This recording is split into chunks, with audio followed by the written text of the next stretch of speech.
À l'occasion de la réouverture du musée de la Résistance et de la Déportation à la citadelle de Besançon, on vous raconte l'histoire de certains des objets de la collection avec Aurélie Cousin. Bonjour. Bonjour. Chargée de collection au musée de la Résistance et de la Déportation.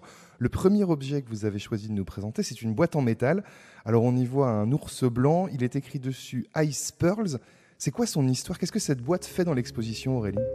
Alors pour le comprendre, Arnaud, il faut remonter à une lettre du 20 mai 1971, au moment où Denise Lorac, fondatrice du musée de la Résistance et de la Déportation, écrit à Léon Delarbre, ancien conservateur du musée des Beaux-Arts de Belfort, qui est un ancien déporté résistant. J'ai reçu de l'abbé de la Martinière un ciboire, fabriqué par des déportés polonais.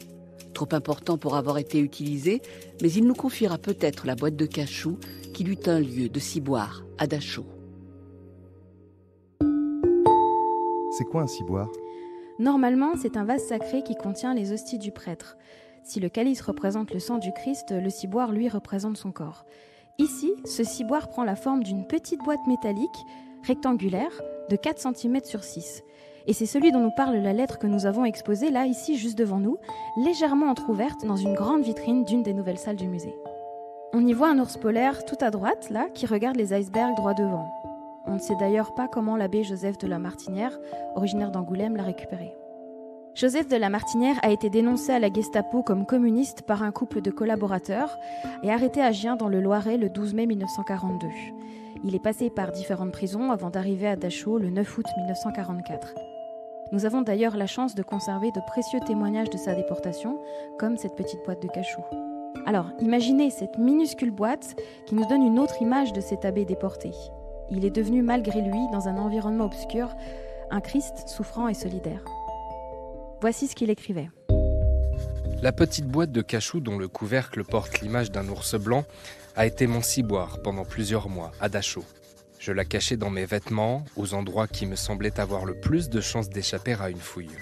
Chaque parcelle d'hostie, un 16e au début, un 8e ensuite, était enveloppée dans un petit bout de papier, sans quoi il eût été presque impossible de la retirer de la boîte sans faire tomber les autres ou sans attirer l'attention. Parfois, c'est en déambulant côte à côte avec un camarade le long de la Lagerstrasse, la rue principale du camp, que la confession était entendue, l'absolution donnée, et le minuscule sachet déposé dans le creux d'une main. D'autres fois, surtout pendant le temps pascal de 1945, ce fut dans quelques recoins d'un bloc devenu provisoirement ma paroisse. Il m'est arrivé de prendre position sur un siège des WC, et les camarades, qui voulaient se confesser et communier, avertis par l'un d'entre eux, se succédaient sur le siège voisin, et finalement allaient se communier eux-mêmes derrière la porte des lavabos. Je me souviens d'une nuit glaciale de l'hiver 44-45 où, alerté par un jeune Vosgien où j'ai vu de nombreux jeunes de Charmes et de Sonone venir me trouver tour à tour, leur visage tout blanc, leur crâne tondu, émergeant de la mince couverture dont ils cherchaient à abriter leurs épaules et leur poitrine de la neige et du vent.